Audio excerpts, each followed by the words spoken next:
देख रहे हैं हर खबर और मैं हूं आपके साथ जागृति खंतवाल। रुक कर लेते हैं खबरों की ओर। हरियाणा कांग्रेस के नेता चंडीगढ़ में आज राज्यपाल बंडारू दत्तात्रेय से मुलाकात करेंगे। प्रदेश कांग्रेस के नेता पूर्व मुख्यमंत्री और नेता प्रतिपक्ष भूपेंद्र सिंह हुड्डा की अगुवाई में राज्यपाल से मिलने जाएंगे। इस दौरान कांग्रेस के नेता राज्यपाल से कई मुद्दों पर चर्चा करेंगे, साथ ही विधायकों की सुरक्षा का मुद्दा भी उठाएंगे। आपको बता दें कि साढौर की विधायक रेणु बाला, सोनीपत से विधायक सुरेंद्र पवार, फिरोजपुर झिरकल से विधायक मामन खान, सफीदो से विधायक सुभाष गांगुली, सोहना से विधायक कुंवर संजय सिंह को दुबई से जान से मारने की धमकी मिली है, तो वहीं बादली से विधायक कुलदीप वत्स को भी बदमाशों ने जान से मारने की धमकी दी है।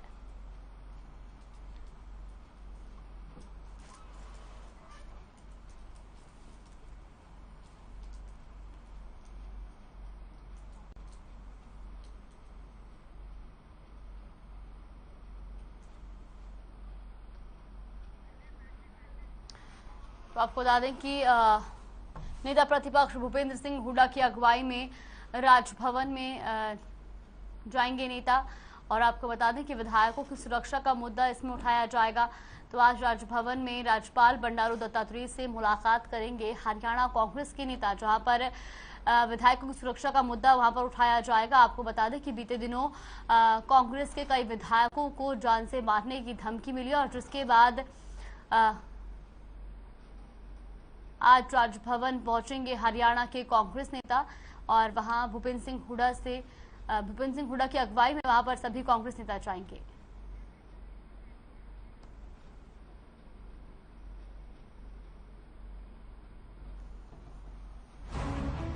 तो रेणु बाला जो कि साढौर से विधायक हैं, इन्हें भी बदमाशों ने जान से मारने की धमकी दी है। इसके अलावा सुभाष गांगुली सफीदो से विधायक हैं।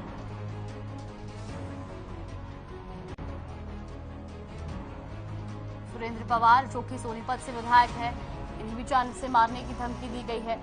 इसके साथ ही आपको बता दें कि कुंवर संजय सिंह जो कि सोहना से विधायक है, इन्हें भी बदमाशों ने जान से मारने की धमकी दी है।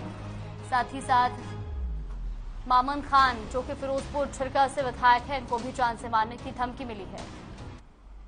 हरियाणा के स्वास्थ्य मंत्री अनिल विज ने कहा कि मलेरिया को समाप्त करने की दिशा में राज्य के 7 जिलों को साल 2021 के दौरान जीरो इंडिजीनियस केस स्टेटस प्राप्त हुआ था, यानी कि राज्य के 7 जिलों में रहने वाले हरियाणा के निवासियों में मलेरिया बीमारी नहीं हुई है। आपको बताते चलें कि साल 2016 से अब तक राज्य में किसी भी व्यक्ति की मृत्यु मलेरिया से नहीं हुई है। राज्य में वेक्टर जनित बीमारियों की रोकथाम के लिए प्रदेश के शहरी और ग्रामीण क्षेत्रों में फॉगिंग करवाई जाएगी, और राज्य में मलेरिया और डेंगू के मरीजों की सुविधा के लिए नागरिक अस्पतालों में डेडिकेटेड वार्ड और बेड भी आरक्षित रखे जाएंगे। तो चंडीगढ़ से खबर आपको बता दें, जहां पर मलेरिया को लेकर सरकार जो है वो मुस्तैद है।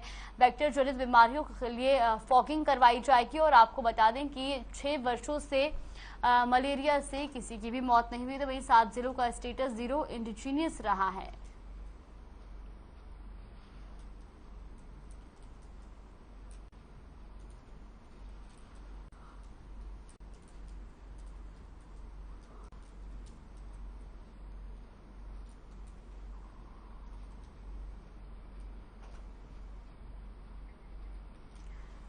तो मलेरिया को लेकर स्वास्थ्य मंत्री अनिल विज ने बयान देते हुए कहा कि राज्य के 7 जिलों को साल 2021 के दौरान जीरो इंडिजीनियस केस स्टेटस प्राप्त हुआ है, और सूबे को जल्द ही मलेरिया से मुक्ति मिलेगी। आपको बता दें कि बीते 6 वर्षों में किसी की भी मलेरिया से मौत नहीं हुई है।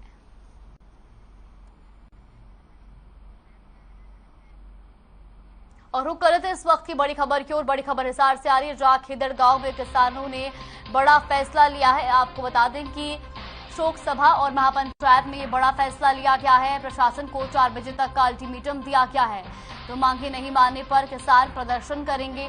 धर्मपाल के शव को सड़क पर रखकर होगा प्रदर्शन। इस वक्त की बड़ी और अहम जानकारी आपको बता रहे हिसार से, जहां खेदड़ गांव में किसानों ने बड़ा फैसला लिया है। तो शोक सभा और महापंचायत में बड़ा फैसला लिया गया है। राकेश टिकैत ने मंच से ये फैसला सुनाया है, और शोक सभा से 4 बजे तक का जो है अल्टीमेटम दिया गया है। तो आपको बता दें कि हिसार से इस वक्त की बड़ी और अहम जानकारी, जहां राकेश टिकैत ने मंच से फैसला सुनाया। महापंचायत और शोक सभा की शुरुआत हुई थी, उसको देखते हुए अब एक बहुत बड़ा फैसला ले लिया गया है।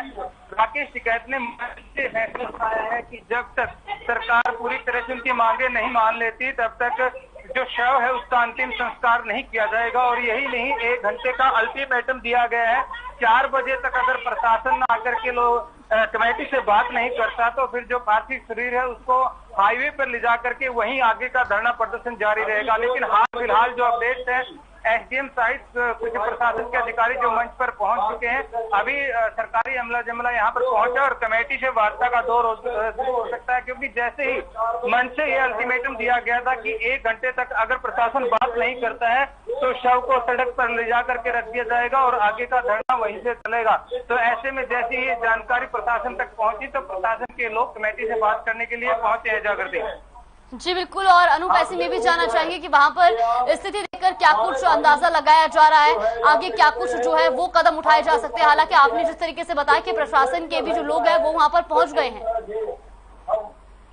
देखिए जागृति, जिस प्रकार से सुबह शोक सभा और महापंचायत शुरू हुई थी तो यहाँ बहुत बड़ी संख्या में लोग पहुंचे हुए हैं। खापों के प्रतिनिधि यहाँ पर पहुंचे हैं, जो किसान संगठन है वो यहाँ पर पहुंचे हुए थे। तो बहुत लंबे समय से जो शोक सभा चली, उसके बाद 15 सदस्यीय कमेटी बनाई गई और उस कमेटी में फैसला लिया गया। वो जो फैसला है राकेश टिकैत किसान नेता ने मंच के माध्यम से सुनाया और उन्होंने ये कड़ी चेतावनी दी है कि जब तक मांगे नहीं मानी जाएंगी तब तक शव का अंतिम संस्कार नहीं किया जाएगा और सड़क पर ले जाकर के हाईवे को जाम कर दिया जाएगा। वहीं से आगे का धरना प्रदर्शन चलेगा, जिससे तुरंत प्रभाव से जो प्रशासन है वो शक्ति में आया है और कमेटी से बातचीत करने के लिए पहुंचा है जागृति। जी बिल्कुल, बहुत बहुत धन्यवाद अनूप आपका हमारे साथ जुड़ने के लिए और तमाम जानकारी हम तक पहुंचाने के लिए। वही अम्बाला छावनी के सदर बाजार में बिहारी पान वाले के पास पुरानी इमारत का एक हिस्सा गिर गया, जिसके बाद इसकी सूचना हरियाणा के गृह एवं स्वास्थ्य मंत्री अनिल विज को दी गई। आनन फानन में वो अपनी निजी गाड़ी से सवार होकर घटनास्थल पर पहुंचे और आपको बता दें कि उन्होंने प्रशासनिक अधिकारियों और फायर ब्रिगेड कर्मचारियों को जरूरी दिशा निर्देश दिए और लगभग 1 घंटे तक घटनास्थल पर मौजूद वो वहां पर रही और साथ ही साथ उन्होंने वहां पर सभी चीजों का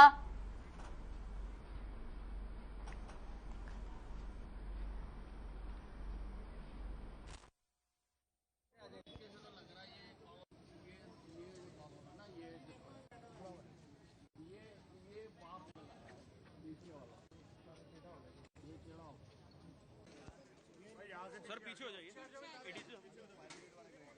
तो आप देख सकते हैं जो हिस्सा जो लमका हुआ है उसको वो यहाँ पर गिरता हुआ नजर आ रहा है। जो पोर्शन है वो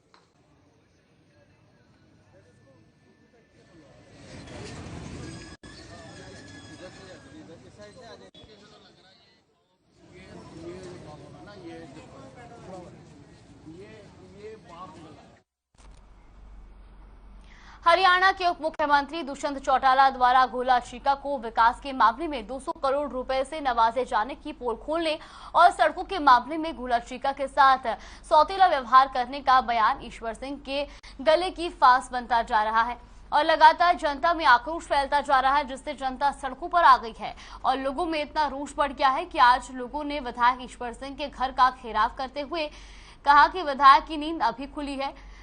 गोला के साथ सौतेला व्यवहार किया जा रहा था तो विधायक 3 साल तक चुप क्यों थे? विधायक ने पहले क्यों नहीं आवाज उठाई जब उनके कई बार विधानसभा में आवाज उठाने और लिखित में प्रार्थना पत्र दिए और रिमाइंडर भेजे जाने पर भी समस्याओं का कोई समाधान नहीं हुआ, तो उन्हें इस्तीफा देकर हमारे साथ आकर धरने पर बैठ जाना चाहिए।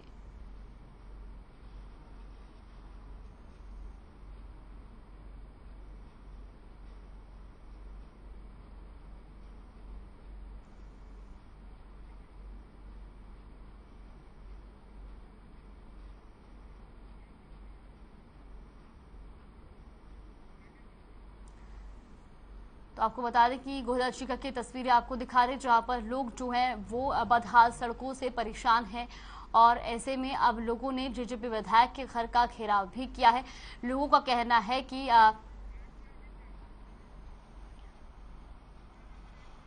इसी खबर पर ज्यादा जानकारी के लिए हमारे सहयोगी राजपाल चंदन हमारे साथ जुड़ गए हैं। राजपाल, सबसे पहले आपसे जानना चाहेंगे कि लोगों में जो है वो रोष देखने को मिल रहा है और लोगों ने अब जेजेपी विधायक के घर का घेराव भी किया है, क्या कुछ पूरी जानकारी मिल रही है? मैं अब बताना चाहूंगा कि हल्का गोला के अंदर लगभग 3 साल से जेजेपी गठबंधन की सरकार बनी हुई है भाजपा सरकार के साथ, और यहाँ से ईश्वर विधायक बने हैं। जब से लेके आज तक इन्होंने कुरुक्षेत्र से आते हैं, कैथल से आते हैं, मंत्री आते हैं, खुद दुष्यंत चौटाला सीएम है जो, वो भी इन्हीं रोडों से होते हुए आते हैं। उसके बावजूद भी 3 साल के अंदर इन्होंने कोई भी सड़क दिखाई नहीं देती थी या देती थी पब्लिक के। यहाँ पे कुछ एक्सीडेंटों में लोगों के बच्चे भी मारे गए हैं जो बाइकों से गिर के एक्सीडेंट में, और उसके बावजूद भी अब इसने अपने लड़के को भी डेयरी का चेयरमैन बनाया, उसके बाद अपनी पुत्र बहू को अब चेयरमैन बनाया, उसके बाद उनको सीएम साहब को वो बधाई भी दे के आए हैं जा करके। उसके बाद इन्होंने इस चीज का विरोध किया है। अब देखने वाली ये बात है कि 3 साल के बाद एमएलए साहब इसका, विधायक जी क्यों विरोध कर रहे हैं, इसके पीछे क्या रीजन है। और सड़कें तो हमें पता है यहाँ कोई सड़कें अभी तक पब्लिक का रोज सही है, क्योंकि ग्रामीण इलाकों से लेके कोई भी सड़क आज तक पूरी नहीं हो पाई है। जी जागृति जी, बहुत बहुत धन्यवाद राजपाल आपका हमारे साथ जुड़ने के लिए और तमाम जानकारी हम तक पहुंचाने के लिए।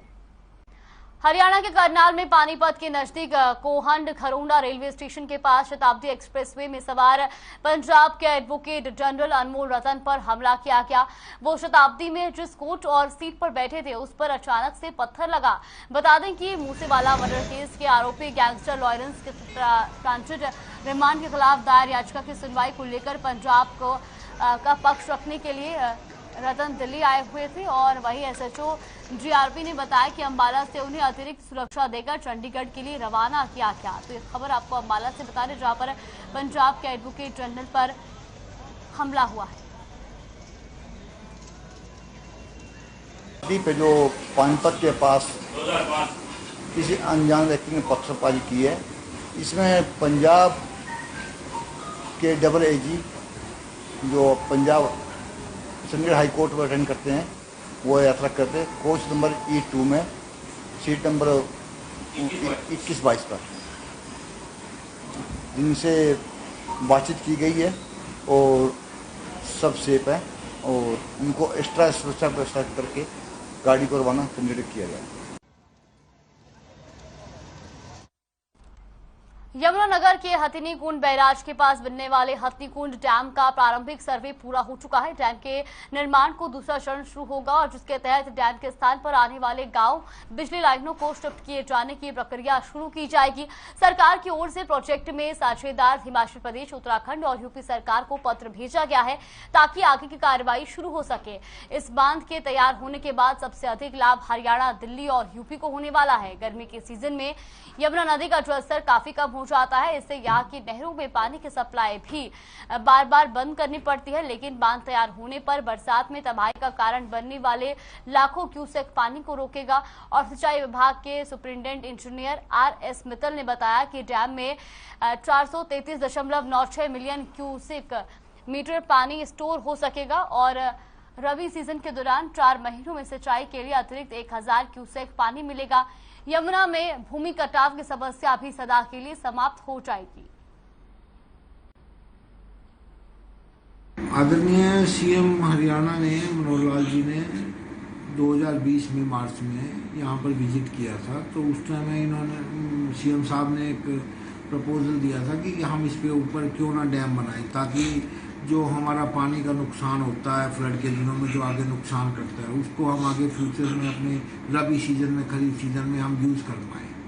तो उसके बाद डिपार्टमेंट ने इसको लेकर एक संजीदगी से इसके ऊपर काम शुरू किया और प्रिलिमिनरी सर्वे जो है तकरीबन हमारा पूरा हो गया है। और अब कल की हमारी डिपार्टमेंट की स्टेट लेवल टेक्निकल कमेटी की मीटिंग है, जिसमें इस एजेंडे को हम पुट। इसी खबर पर ज्यादा जानकारी के लिए हमारे साथ सुरेंद्र मेहता जुड़ गए। सुरेंद्र, सबसे पहले आपसे जानना चाहेंगे कि जो डैम का प्रारंभिक सर्वे है वो पूरा हो चुका है और आगे अब दूसरे चरण का जो निर्माण है वो शुरू होना है, ऐसे में क्या कुछ पूरी जानकारी मिल रही है?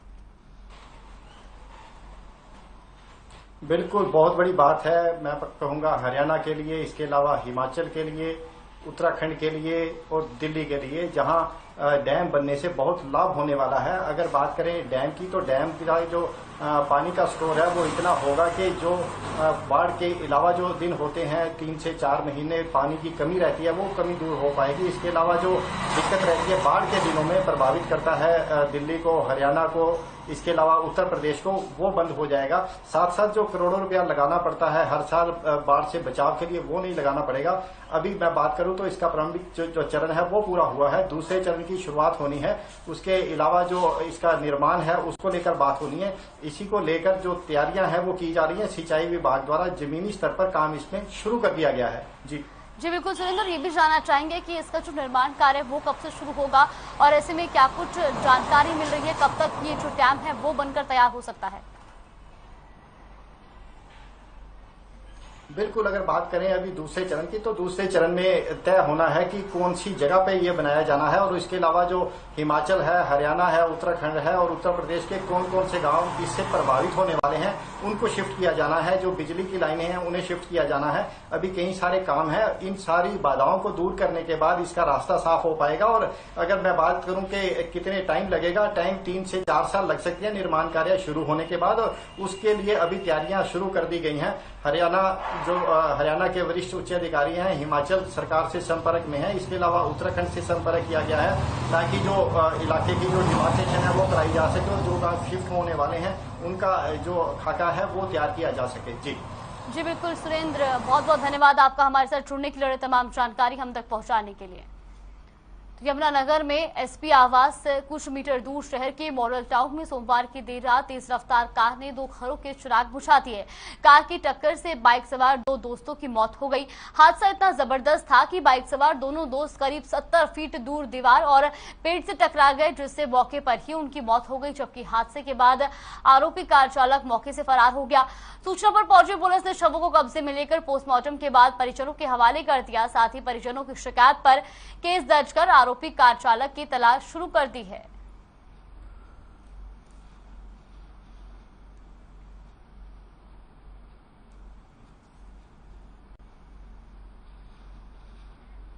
साढ़े 11 बजे के करीब एक मॉडल टाउन में एक्सीडेंट हुआ था, जिसमें 2 बाइक सवार नौजवान लड़कों को एक किया सेल्टोस गाड़ी ने के ड्राइवर ने रौंद दिया था। जो गाड़ी बरामद की गई और प्रिंस जो उस गाड़ी को चला रहा था, प्रिंस जायसवाल, उसको गिरफ्तार किया गया। ये शहर के अंदर तेज रफ्तारी बहुत खतरनाक है और ये किसी भी लिहाज से ठीक नहीं है। संयम में रहें, रात का समय समझदारी से गाड़ी चलाएं। सर धारा कौन सी लगाई? इसमें 304 के तहत मुकदमा दर्ज किया गया है, गैर इरादतन हत्या। राती मॉडल टाउन एक्सीडेंट होया, मेरा ब्रदर इन लॉ सीगा, नाल ਉਹਦਾ ਦੋਸਤ ਸੀਗਾ ਇੱਕ, ठीक है। राती वैसे गेड़ी मार गए ने 11:30 बजे के आस-पास। उस तो बाद सामने किया गड्डी आती है बहुत तेज, दारू पीती हुई है बंदे ने, बहुत तेज इन्होंने बल्कि ब्रेक भी मार ली। और असी वीडियो भी दिखाती ने, पेश करती ने, ठीक है ना। गुरुद्वारा साहब के जो कैमरे रिकॉर्ड हो गई है सारा। तो उस तो बाद गड्डी यानी कि आउट ऑफ कंट्रोल होकर मुंडे ने ब्रेक भी मार ली बाइक की और इन्होंने बिल्कुल इन्होंने उड़ाता। एट दी स्पॉट मुंडे दोनों खत्म हो गए उत्थे, ठीक है ना जी। उस तो बाद असी गड्डी लभदे रहे, किते गड्डी नहीं मिली। उस तो बाद सानू सवेरे इन्फॉर्मेशन मिली भी गड्डी जी सुहागा रिजोर्ट की पार्किंग च खड़ी हुई है। पानीपत के धनसौली गांव से दिल दहला देने वाला मामला सामने आया है, जहां बेरहम पति ने फावड़े से हमला कर सो रही पत्नी को मौत के घाट उतार दिया। मृतक बबीता के मायके के जानकारी देते हुए बताया कि वारदात से पहले शाम को उन्हें बबीता का फोन आया था कि उनके पति शराब के नशे में उनके साथ झगड़ा कर रहे हैं, जिसके बाद उन्हें सुबह मौत की सूचना मिली। मृतका के मायके वालों ने बताया कि आरोपी ने अपनी पत्नी बहन की हत्या कर अपनी मां को बताया कि उसने अपनी पत्नी को मौत की नींद सुला दी है। और आरोपी हत्या करने के बाद भी शव के पास बैठकर शराब पीता रहा। जब पुलिस ने आरोपी पति मेजर को गिरफ्तार किया तो उस वक्त भी उसके पास शराब की बोतल थी। तो वही मृतका के ससुराल पक्ष ने भी हत्या के पीछे घरेलू विवाद और शराब को कारण बताया। तो वही परिजनों ने आरोपी से उसके बेटे की जान का खतरा होने की भी आशंका जताई है और आरोपी के खिलाफ कड़ी कार्रवाई करने की गुहार लगाई है। मामले में पुलिस ने केस दर्ज कर लिया है और आगे की जांच में जुट गई है।